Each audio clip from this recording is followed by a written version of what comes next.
CBI ने केजरीवाल की custody की मांग की है और केजरीवाल से पूछताछ के लिए कस्टडी की मांग की गई है। जैसे कि सुमित बता रहे थे कि 10 दिन की कस्टडी की मांग की जा रही है। राउज एवेन्यू कोर्ट में सुनवाई जारी है और सुमित मेरे साथ इस वक्त है। सुमित, टी ब्रेक खत्म हुआ, अभी क्या हालत है केजरीवाल की और अभी क्या चल रहा है आगे कोर्ट में? देखिए, केजरीवाल की ओर से बहस पूरी कर ली गई है। अब दोबारा सीबीआई जो है इस मामले में अपना पक्ष रख रही है। सीबीआई ने 5 दिनों की जो रिमांड की मांग जो है वो की है, यानी कि 5 दिनों तक केजरीवाल से पूछताछ जो है वो सीबीआई करना चाहती है, जिसके लिए एक रिमांड एप्लीकेशन जो है वो कोर्ट में दी गई है सीबीआई की ओर से, जिसमें 5 दिनों की रिमांड की मांग की गई है कोर्ट से, सीबीआई की ओर से। तो अब से कुछ ही देर में जो है ये सुनवाई पूरी हो जाएगी, उसके बाद कोर्ट अपना आदेश सुरक्षित रख लेगा।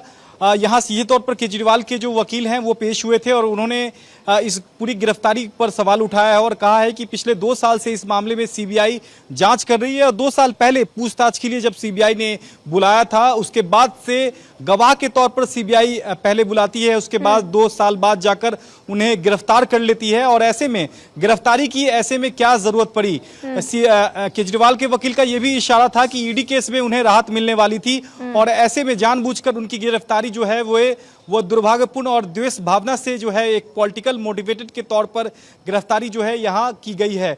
वहीं ईडी की ओर से कहा गया है कि इस पूरे केस में तमाम सबूत जो हैं वो केजरीवाल के खिलाफ मौजूद हैं और चयनबद्ध तरीके से जो है वो सबूत सीबीआई के पास इस वक्त मौजूद हैं और जो तमाम दस्तावेज सीबीआई के पास मौजूद हैं उससे केजरीवाल का आमना सामना कराना है और हिरासत में लेकर पूछताछ करने की जरूरत है, जिसके लिए 5 दिनों की रिमांड की जरूरत है, ये सीबीआई ने कोर्ट से कहा है। तो अब से कुछ ही देर में सुनवाई पूरी हो जाएगी पूजा, उसके बाद कोर्ट आदेश सुरक्षित रख लेगा। सुना कि अरविंद केजरीवाल ने अपने बचाव में कहा कि स्लीपर पॉलिसी में उनका रोल नहीं, मनीष सिसोदिया का रोल है।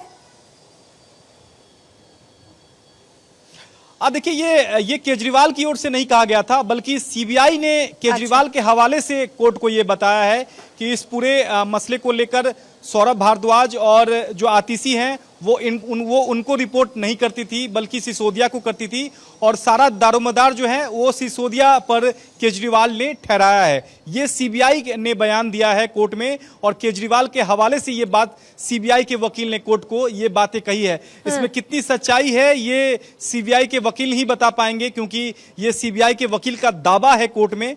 चूंकि केजरीवाल की ओर से खुद नहीं कहा जाएगा अपने मंत्री के बारे में कि वो मंत्री पर सारा दारोमदार वो इसका सुमित जल्दी से ये बताइएगा, निश्चित तौर पर ये सीबीआई की ओर से ये बातें कोर्ट में कही गई है केजरीवाल के हवाले से। अगर सीबीआई ये दावा कर रही है, दैट मींस कि जब अरविंद केजरीवाल से क्वेश्चनिंग हुई होगी, उस क्वेश्चनिंग के दौरान में जिन सवालों का जवाब जो मिला होगा आमतौर पर सीबीआई वही नोट डाउन करता है और अगर ऐसा नहीं है तो इस पर अरविंद केजरीवाल अपना ऑब्जेक्शन भी दर्ज करा सकते हैं। एम आई राइट?